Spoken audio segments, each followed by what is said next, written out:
Maybe?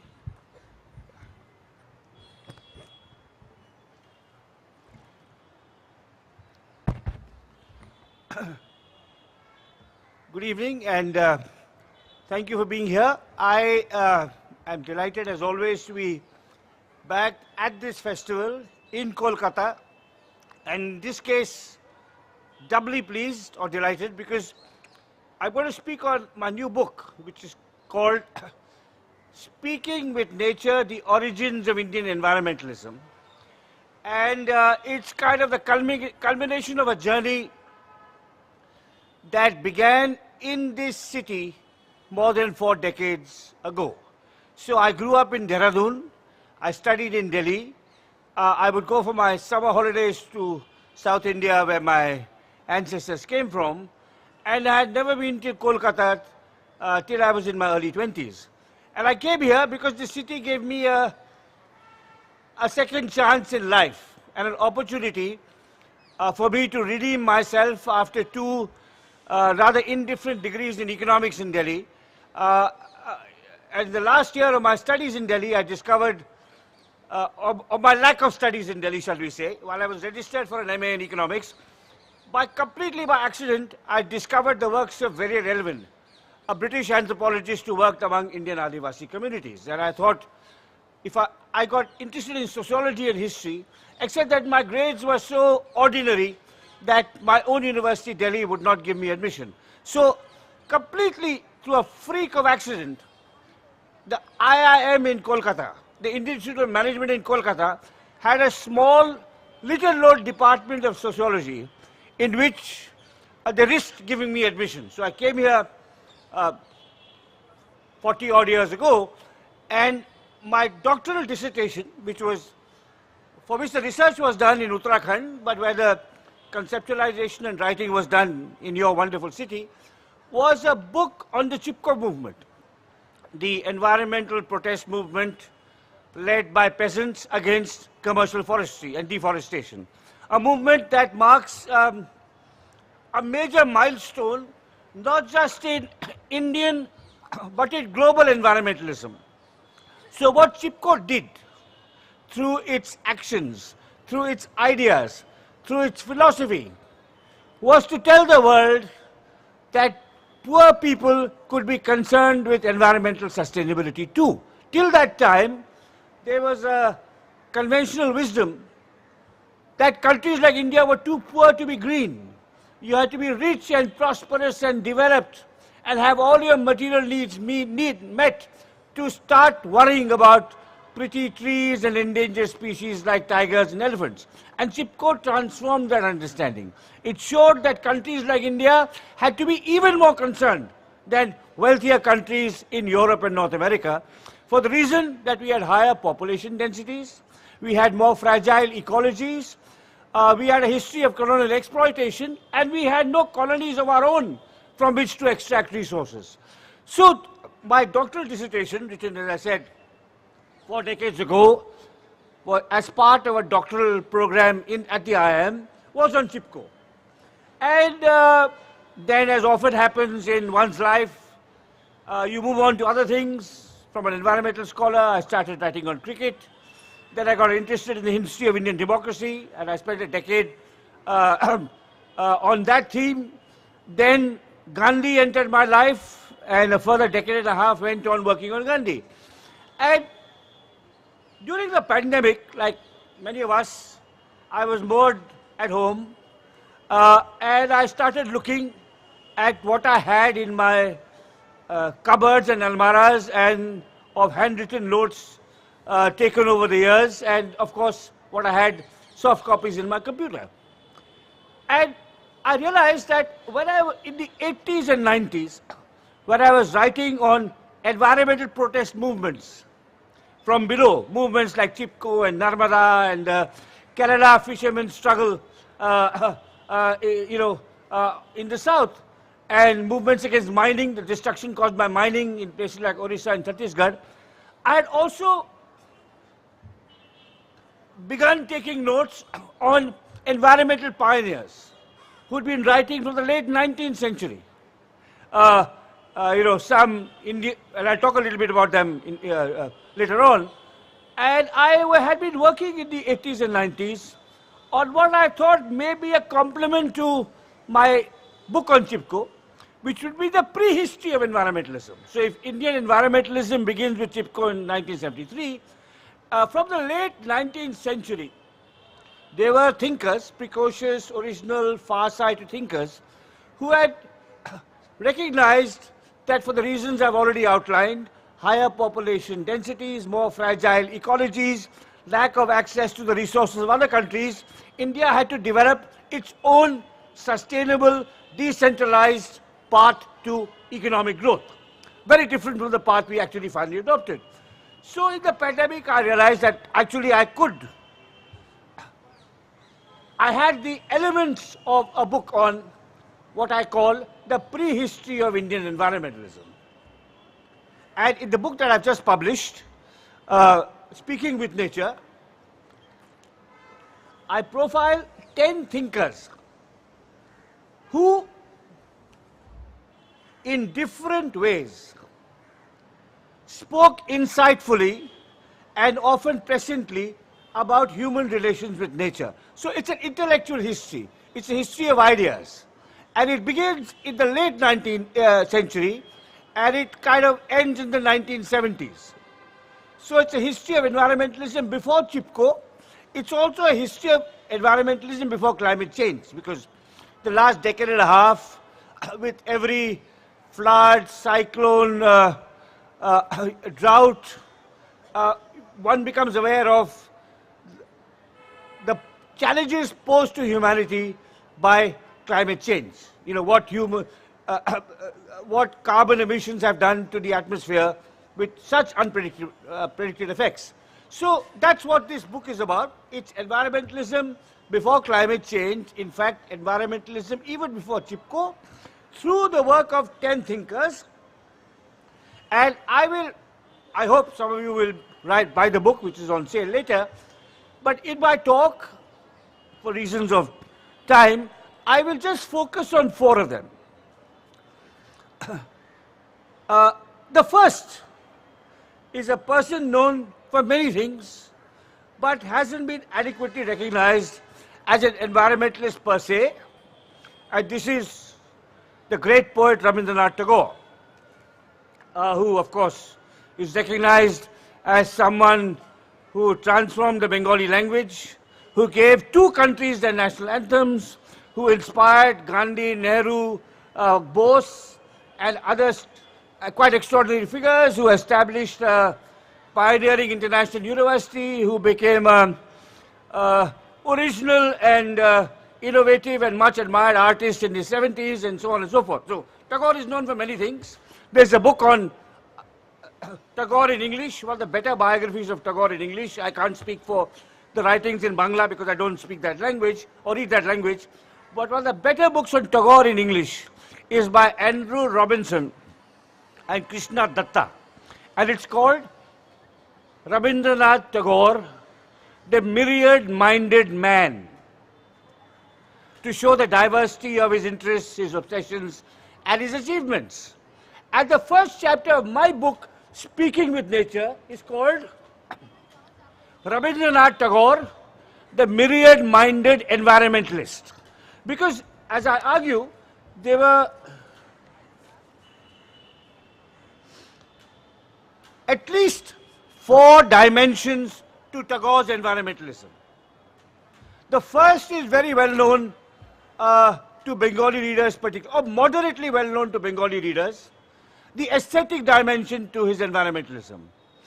The rich, sensitive, evocative, often profoundly moving descriptions of trees, of plants, of mountains, of river landscapes in his poems and in the letters he wrote from rural Bengal when he was sent by his family to manage the estates there. He would have written there's a book in English, I think it's, the English translation, I think it's called Glimpses of Bengal, but it's a book of letters he wrote to his nieces from his estates, you know, about the extraordinary beauties of the East Bengal countryside. So there's an aesthetic dimension which at least Bengali readers know about.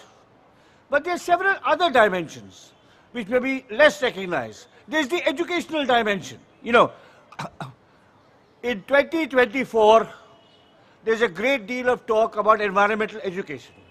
When I was a school student in the 1970s, all our education was in the classroom or the laboratory. There was no engagement with the non-human world, with the natural world. Now our kids learn to engage with the natural world in their studies.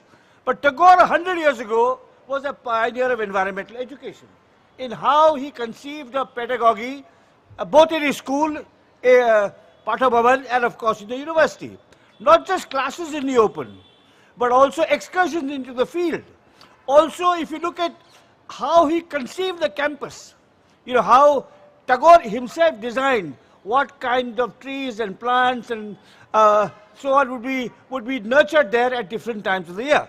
So there's the aesthetic dimension, there's the educational dimension, and moving to the third dimension, even less known than the educational dimension, is the political dimension of Tagore's environmentalism.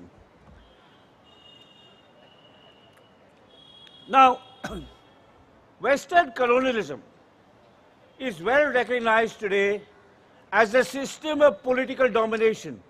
The white man coming from England to dominate us brown Indians. It's also recognized and widely documented as a system of economic exploitation.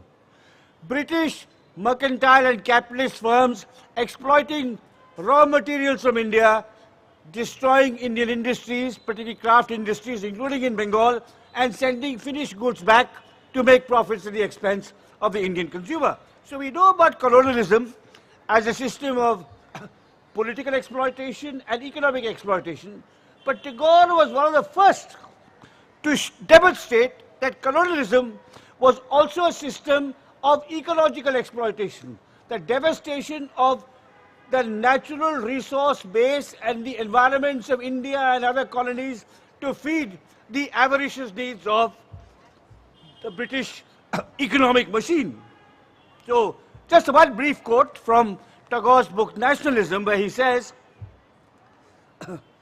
before this political civilization opened its hungry jaws wide enough to gulp down great continents of the earth, we had wars and changes of monarchy, but never such a fearful and hopeless feeding on nation upon nation, such huge portions for turning great sections of the earth into mincemeat, with their ugly teeth and claws,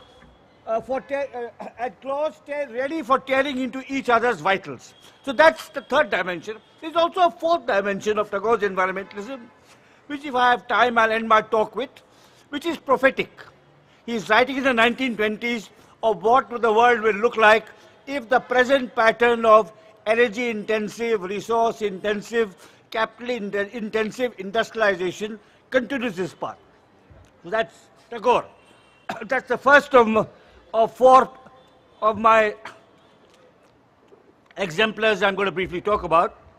The second, like Tagore, is a fascinating person known for other things. This is Gandhi's English disciple, Madeline Slade, the daughter of a British admiral who abandons a comfortable, privileged life in England to come in the 1920s, when she was in her early 30s, to India and become Gandhi's disciple, lives in his ashram, adopts an Indian name, becomes Meera, is jailed, joins the freedom struggle, spends several terms in jail and so on. And of course her services to the Indian freedom struggle and to Gandhi were captured in Attenborough's film on Gandhi. But Meera was also a precocious environmentalist, and that aspect of her work is little known because that aspect of her work was independent of her association with Gandhi. It began after Gandhi's death. In the late 1940s, shortly before Gandhi died, Meera left the ashram in Sevagram, left Gandhi's inner circle to move to the Himalaya. And for the next 10 years, she worked on renewing the rural economy of what is Uttarakhand. So she worked on water conservation, forest management, the promotion of broadleaf species like oak, which were much more valuable to the village economy and to the local ecology, rather than pine, which was valued by the forest department and paper mills for its commercial purposes. She warned about the dangers of floods if excessive deforestation would take place. So that was Meera. And there's a chapter on Meera and her environmental work in Uttarakhand in the late 40s and right through the 1950s. Now, just a brief story about Meera, because my book is a history of ideas. It's about 10 individuals, what they said, how they said it, how they anticipated the problems we face now, but it also weaves in elements of their biography. I mean, you all know about Tagore's life. Most of you know that Meera came to join Gandhi. Very few people know that she actually spent this decade traveling through what is now Uttarakhand, working out ways so that the peasants of Garhwal and Kumaon could live companionably and sustainably with their forests, their water, their pastures, and their surroundings. Okay, that's Meera, the second of my exemplars. Second of four I'm going to talk about. The third was also a foreigner. He was a Scotsman called Patrick Geddes. He was an urban town planner, a professor of urban planning and botany in Scotland. And he had a passionate interest in studying cities, how cities grew, how in their growth, cities, of course, there was a dynamism, there was an economic dynamism, there was wealth, and there was factories, and there were roads, and large houses, but underneath, or shall we say, sustaining this, or behind this dynamism, was a voracious appetite where the city pillaged the resources of the countryside. It got water, it got cement, it got wood, it got energy to sustain the city. And he was an expert on trying to make cities less dependent on the resources of the environment and more self-contained, more ecologically harmonious within.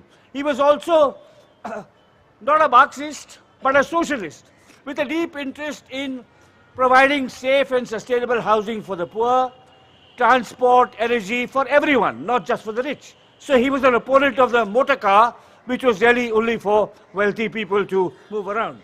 So Geddes, in the course of his life, had designed an exhibition on the history of European cities, their ecology, their culture, their social conditions and so on. And he was, the governor of Madras asked him to bring the exhibition here.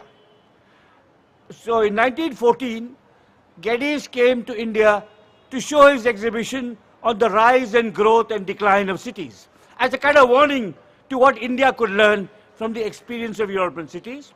So he came on a ship, landed in Madras. While his ship was in the ocean, the First World War broke out. His exhibition, all the panels of the exhibition were following on a ship behind. That second ship was sunk by a German destroyer. So he arrived in India with his life's work gone at the bottom of the ocean. And such was the extraordinary resilience and intellectual ambition of the man that he said, forget it, don't have no exhibition to show. So instead, I will study Indian cities and try and make them better planned. So he was here from 1914 to 1924, where he wrote about 40 plans on Indian cities, on small places like Thane, Nadiyad in Gujarat, medium-sized cities like Lahore and Indore, and large places like Calcutta, Colombo, and Bombay. And I have a chapter on Geddes arguing that his work is very timely and timeless. It speaks to us today because as India, which was previously a largely rural civilization, is moving more and more into its cities, there are lessons we can learn from what Geddes was writing about. And Geddes' plans had essentially three ideas when you try and design a city, a large city, to make it live at peace with its surroundings. The first theme of Geddes' plans I call respect for nature. So in his plans, there's a lot of emphasis on reviving water bodies so that a river can meet its drinking water requirement, a city can meet its drinking water requirements from within its own, within its own resources. So the revival of tanks, the protection, the renewal of wells, the beautification of rivers and lakes, so that these can become a source not only of resources but of enjoyment and pleasure. Parks, landscapes, trees. So respect for nature. A second theme is respect for democracy. So Geddes talks a great deal about how to involve women and the working class in the design and management of cities, because essentially in most Indian cities today, it is, they're designed, their planning and management is designed for those in power, politicians and bureaucrats, and those with money and influence, the upper middle class and the bourgeoisie. So Geddes was deeply invested in making planning more accountable, more democratic, and in recognizing the rights of women and the working class in particular. And the third theme of Geddes' town plans, so there was respect for nature, there was respect for democracy, and there was respect for tradition. So, in Kolkata, there are parts of Kolkata that are relatively well preserved, around BPD Bagh, old historic Kolkata. In Bangalore, we have lost everything. All our old buildings, our old parks have all gone. And Geddes was really tried to argue that you could retain the essence of your city, you could still grow economically without disturbing and destroying the architectural heritage of centuries. So that's one of the other people I've talked about in my book, Patrick Geddes. And the fourth person I'm going to briefly talk about, and then I'll make a few concluding remarks, and then hopefully we'll have a little time for questions, was a man called M. Krishnan, who was born in Madras in 1912 and was a naturalist, a wildlife writer and photographer, a fascinating character who never held a job, who was sustained economically by Calcutta. I mean, in a sense, I'm happy to be speaking about Krishnan, a native of Madras in Calcutta, because his rosy roti, as we say, the money with which he sustained himself and his family came from a fortnightly column he wrote in the Telegraph, I beg your pardon, in the Statesman, my apologies, called Country Notebook. And there may be some people here, I wonder, this is, most of you here appear to be younger than me, but how many here remember reading M. Krishnan in the Statesman? So thank you. There are at least 3 or 4, and I'm the 5th. I grew up in Dehradun, as I said in my introductory remarks, and the Delhi edition of the Statesman used to come to my hometown, the dark edition. And my father subscribed to the Statesman for one reason. He said it has the fewest grammatical mistakes and the fewest misprints. So fortunately, I think there would have been, the leading newspapers in Delhi, English newspapers in Delhi, were, as they are today, the Times of India, the Hindustan Times and the Indian Express. I think the Delhi edition of the Statesman printed 3,000 copies, of which 30 or 40 came to my hometown. But I grew up reading the Statesman. And Krishnan's column appeared on every alternate Saturday. And it alternated with Minu Masani. And I never read Minu Masani because there was just some insane right-wing ramblings praising the apartheid regime in South Africa and Ronald Reagan and Margaret Thatcher and so on. So on alternate Saturdays, My father got to read the Statesman first. Not that he read Binu Masari either, but as my father, he had first claim. But when it was Krishnan's time, I read it. So I grew up reading Krishnan. And he was, he was an extraordinarily gifted human being. I do not exaggerate when I say, if Krishnan had been born 30 years after he was, 40 years after he was, if he'd born in the 1950s, if he had been my contemporary, he would have been not just the greatest, the most widely acclaimed, the most influential English language writer India had ever produced. He was an extraordinarily gifted man. He was a wonderful stylist in English. He was steeped in Tamil literature, in classical philosophy. He wrote his own poetry. He was a fabulous photographer, an artist. He was really in many ways the most gifted writer, English language writer, with a possible exception, and I underline possible, with a possible exception only of Vikram Seth. I believe Krishnan was the most gifted English language writer. I'm not talking about Bangla or Kannada or Tamil. India has ever produced. But he wrote this column. He was obscure because in those days you had no publishing houses, you had no Penguin and HarperCollins to collect his columns. After he died, his family asked me to do a curated anthology of his writings. And I spent 6 months. They gave me Xerox copies of everything he had written for the Statesman, the Hindu, and the Illustrated Weekly. And I spent 6 months going through 2,000 articles and choosing 80. That book is still in print. It's called Nature's Spokesman, Ebb, Krishnan and Indian Wildlife.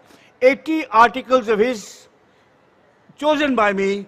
And I say with absolute sincerity, and I hope little or no false modesty, that this anthology of Krishnan's writings has given me more pleasure and more joy and a greater sense of achievement than anything professional achievement than any book I published in my own name. So he's here, Krishnan is here in my last book too, my most recent book. So he was a marvelous prose stylist. He was an all-round naturalist. Salim Ali knew more about birds than Krishnan. Corbett knew more about tigers than Krishnan. But Krishnan knew birds, he knew plants, he knew small mammals, he knew large mammals, he wrote about lizards, he wrote about lion-tailed macaque, he wrote about ocean landscapes, desert landscapes, and in the most vivid, exquisite prose. And his work was one of documentation as well as exhortation. So just one quote from Krishnan, and then I'll end with Krishnan. Krishnan wrote, as I quote in my book, "The saving of our wildlife is a race against time." He hoped that Indians now living can assure to our future generations a joy and a pride in the country's great heritage of nature, one of the most deeply satisfying things that India has to offer its people. So for him, the real strength of India was not its culture, but its ecology, the diversity and beauty of its ecology. He was also an ecological patriot. He hated foreign invasive species. He once visited the Indian Institute of Science when the tababuya was blooming, as it now is. The pink tababuya is now blooming in my hometown, Bangalore. And the director asked him, "What do you think of our gorgeous campus?" He said, "Dreadful. Uproot all these foreign trees and plant some of our own." So he was a very complex, difficult man, but an absolute genius. And he is one of the people featured in this book. So in my talk today, I have given you 4 exemplars: a poet, Tagore, a social activist, Miraben, a scientist, Patrick Geddes, and a naturalist, M. Krishnan. And I've just provided brief glimpses of their work to give a flavor of their insight, their passion, their contemporariness. And there are 6 others who I have no time to talk about.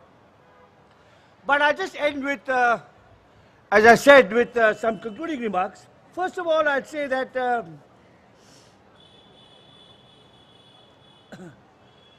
each of these 4 speak to where India is today.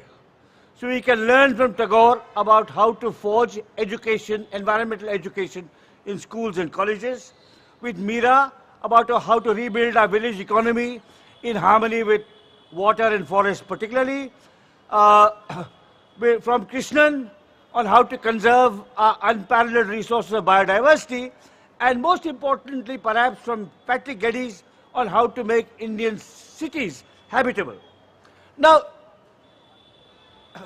India today is, look, I said climate change is now something that exercises us. But it's my firm conviction that even if climate change did not exist, climate change is real. It impacts our life in complex and unanticipated ways. But even if climate change did not exist, India would be an environmental disaster zone.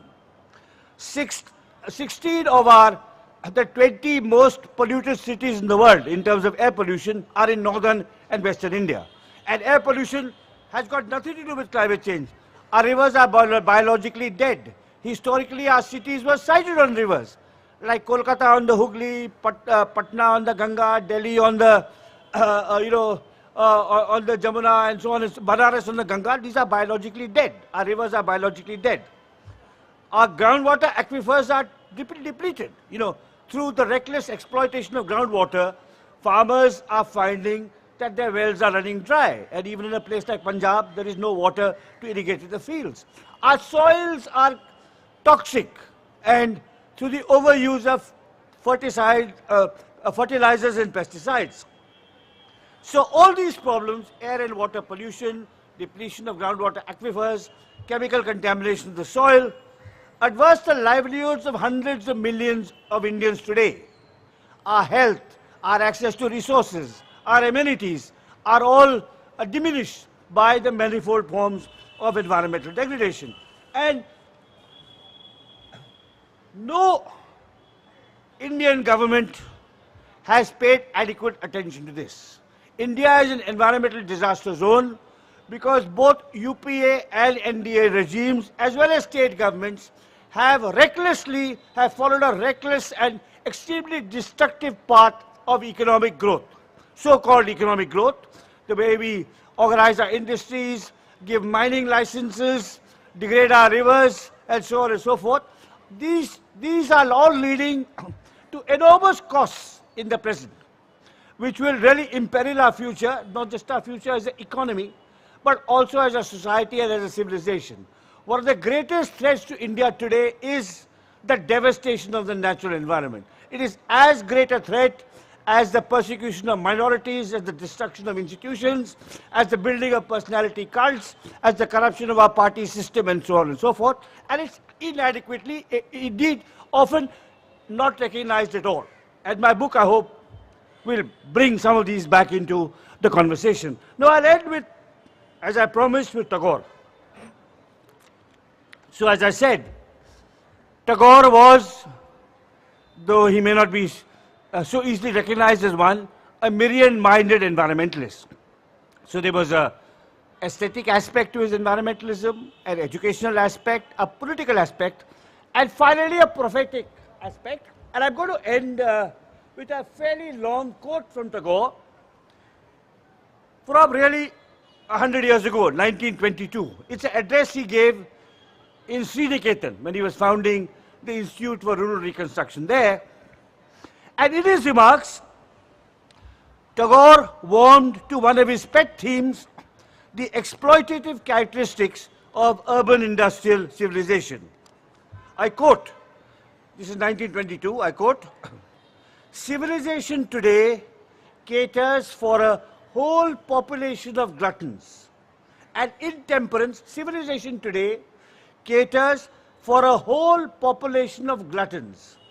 And intemperance, which could safely have been tolerated in a few, has spread its contagion to the multitude.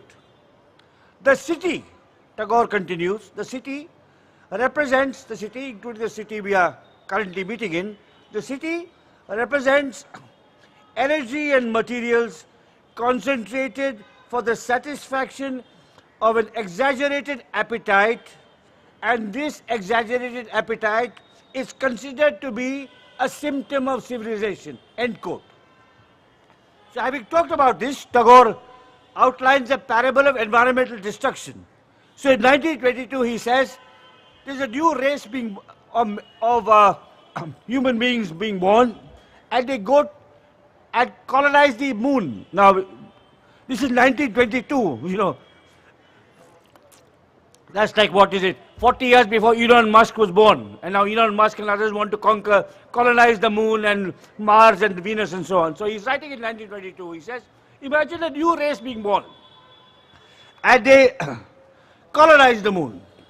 And then he continues, these are Tagore's own words, translated from Bangla into English. He says, about this new race, he says, through machinery of tremendous power, this new race made such an addition to their natural capacity that their career of plunder entirely outstripped nature's power of recuperation.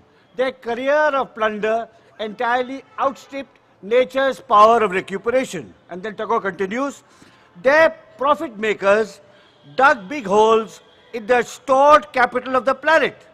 They exhausted the water, cut down the trees, reduced the surface of the planet to a desert, riddled with enormous pit, and made its interior a barren pocket emptied of its valuables. Now, this is Tagore about an imaginary race of 1922. It could be, about, of course, about India in 2024. Thank you very much. I think we have some time for questions. He said 5 or 2 or 3 questions. Yeah.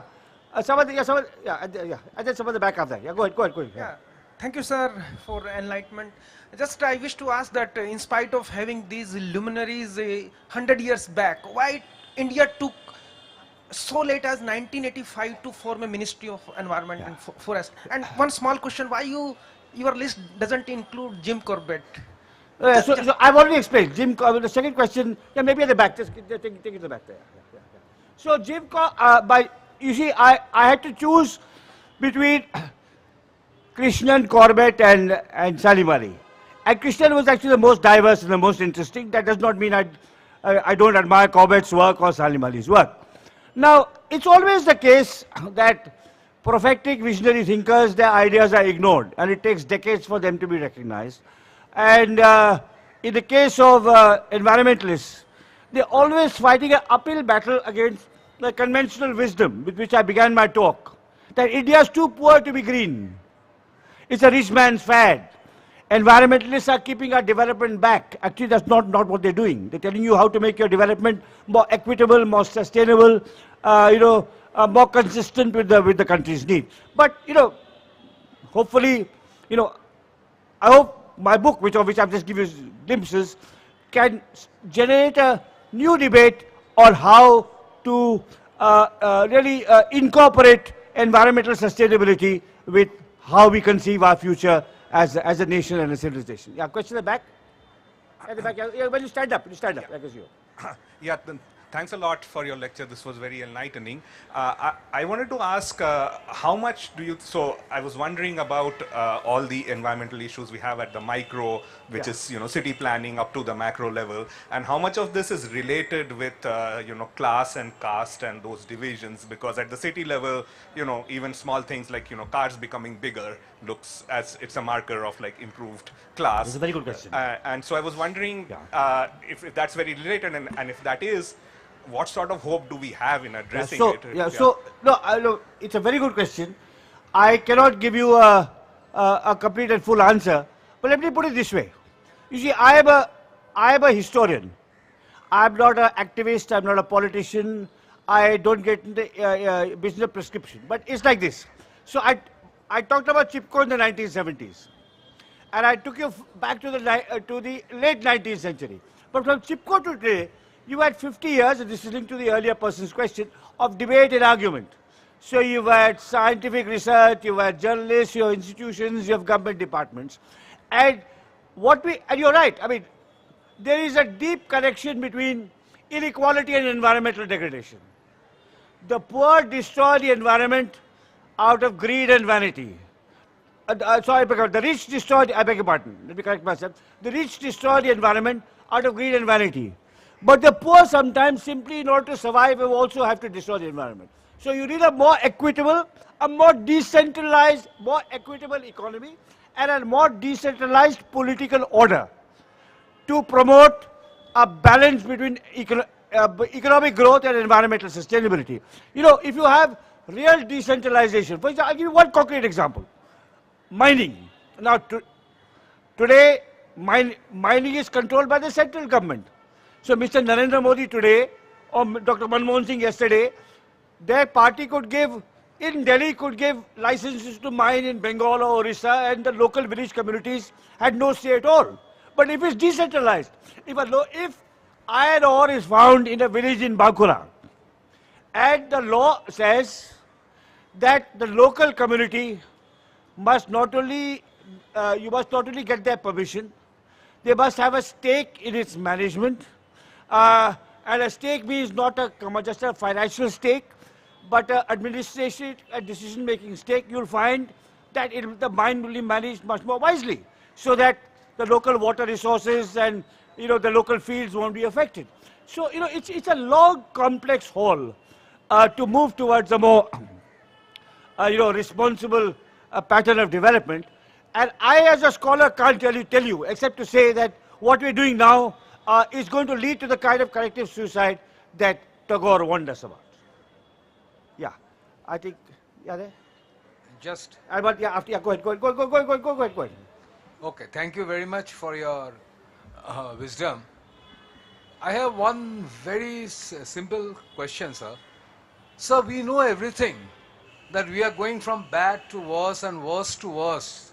But are there any stimulus or impetus taken that where we can retard it that speed? No, see, you have today, I mean, I'm a great deal of fine environmental scholarship. If you read magazines like Down to Earth, if you read websites like Scroll, you will get, it's really, I mean, one of the real culprits in all of this is the national media. Just as they present an utterly distorted picture of our political system, so they do about, so you'll have to go to alternate sources to understand what is happening. But, my book is, as I said, my book is really about visionary thinkers of the past, and I hope you can, that's where I hope, at least some anchoring, some inspiration, some guidance can come. Yeah. Thank you. I think, are we done? Yeah, I think the time is up. Thank you so much.